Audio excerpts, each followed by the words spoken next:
हरियाणा विधानसभा चुनाव के नतीजों ने एक साथ बहुत कुछ बदल दिया है, क्योंकि लोकसभा चुनाव के नतीजों के बाद जो बीजेपी सहयोगियों के दबाव में नजर आ रही थी, वही सहयोगी अब एक बार फिर से बीजेपी के दबाव में नजर आने लगे हैं और बीजेपी की तरफ से भी सहयोगियों को आंख दिखाना शुरू हो गया है।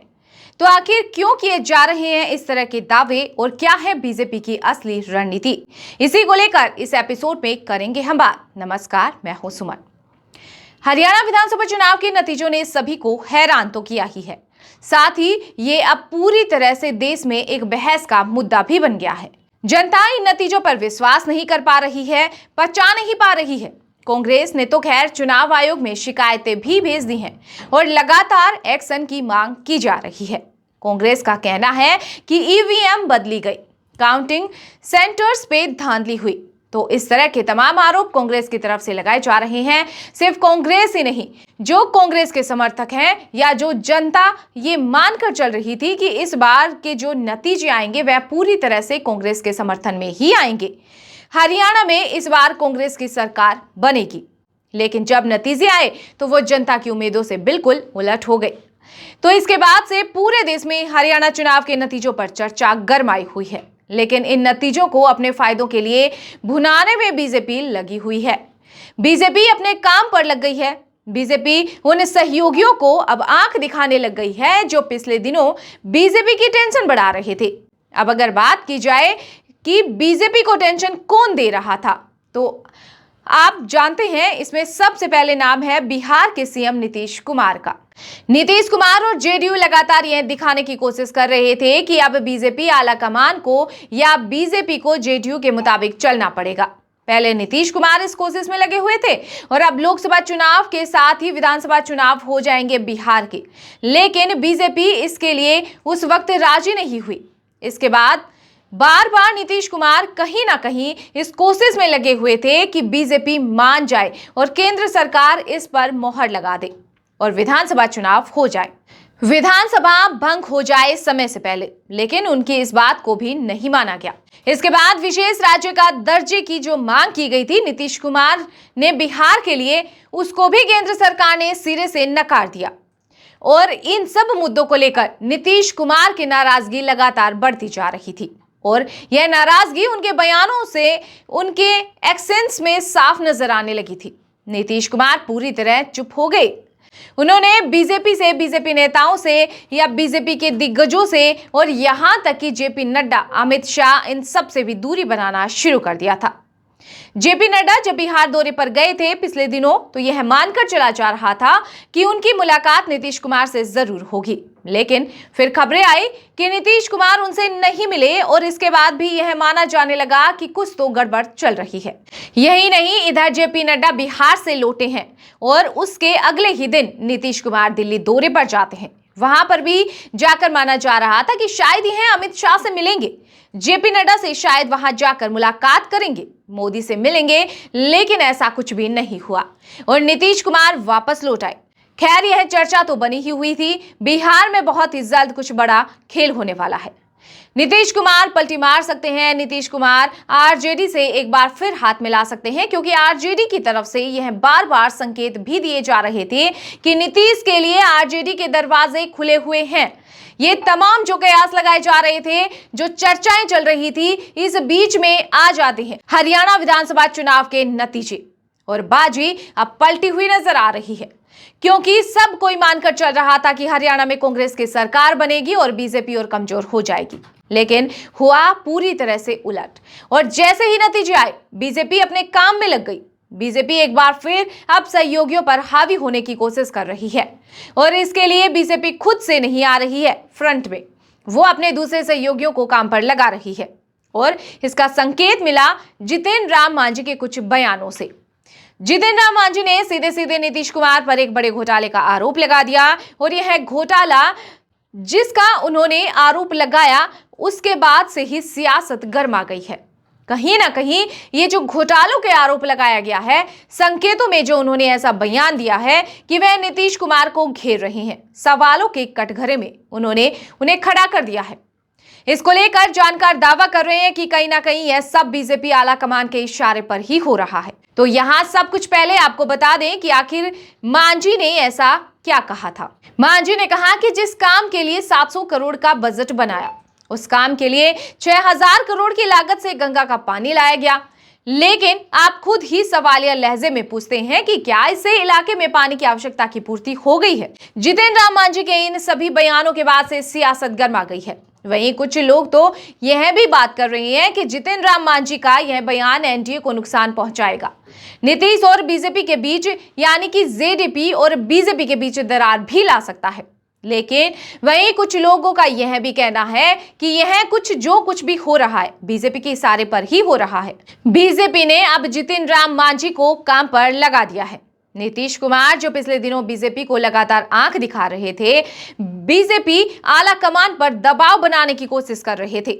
यहां तक कि बार बार यह दावा भी किया जा रहा था कि नीतीश कुमार अब उन्हें समर्थन देने की कीमत वसूलने में लग गए हैं। उन सब को खत्म करने के लिए ही जितिन राम मांझी से यह बयान दिलवाया गया।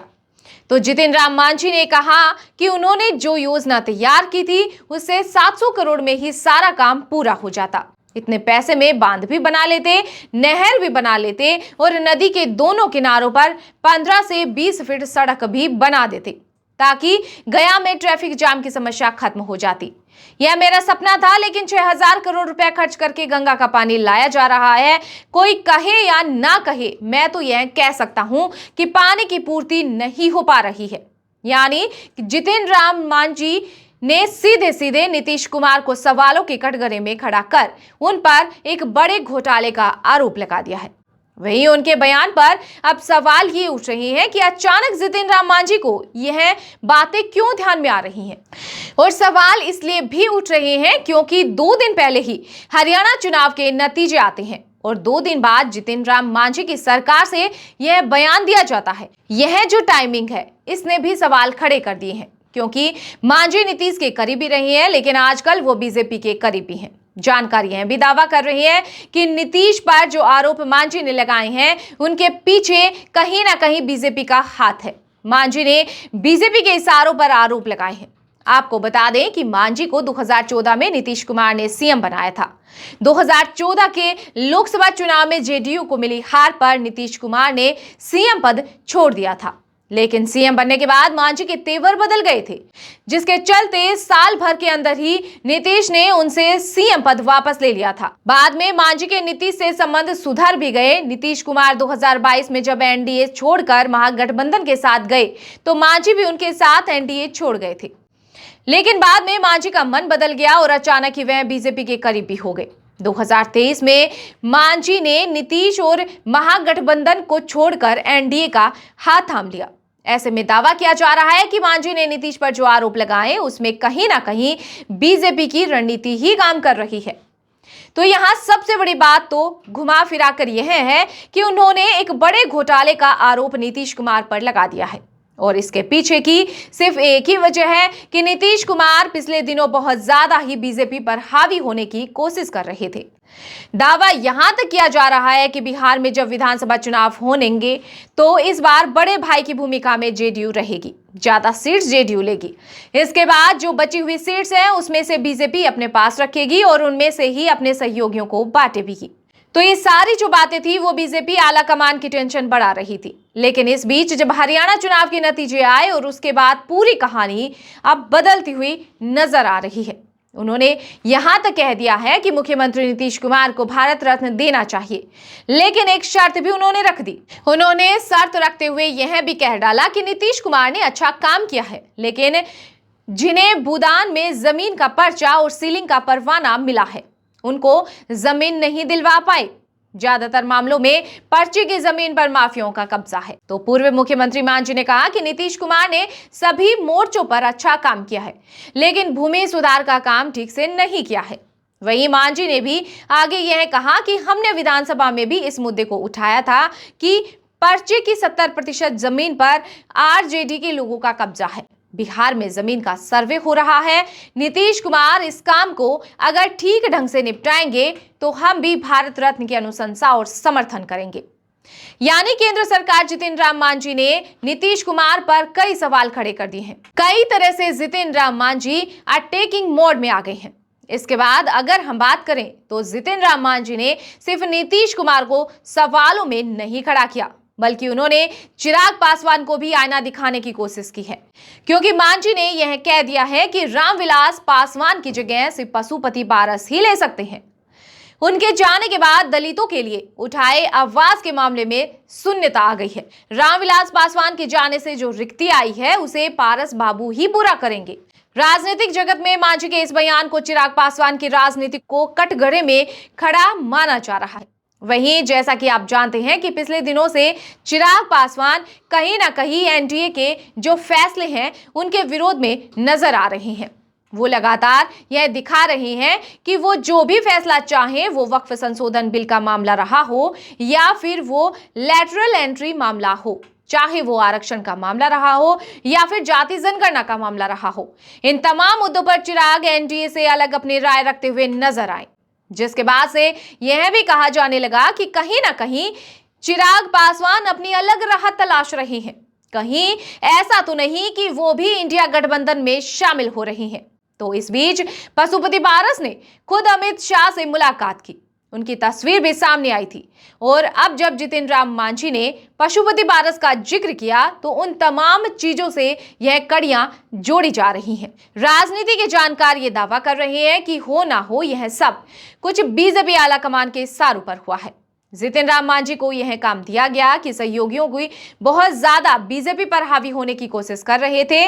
अब उन्हें दबाव में लाना जरूरी है, उनके अंदर डर बिठाना जरूरी है और इसीलिए कहा जा रहा है कि बीजेपी काम पर लग गई है और हरियाणा चुनाव के जो नतीजे उनके पक्ष में आए हैं उसे अपने फायदे के लिए भुनाने के काम पर अब बीजेपी लग चुकी है। तो अब ये देखना दिलचस्प होगा कि बीजेपी जिस कोशिश में लगी है उसकी ये कोशिश कामयाब हो पाती है या नहीं। खैर, इस एपिसोड को लेकर क्या कहेंगे आप? अपनी राय कमेंट बॉक्स में जरूर बताएं।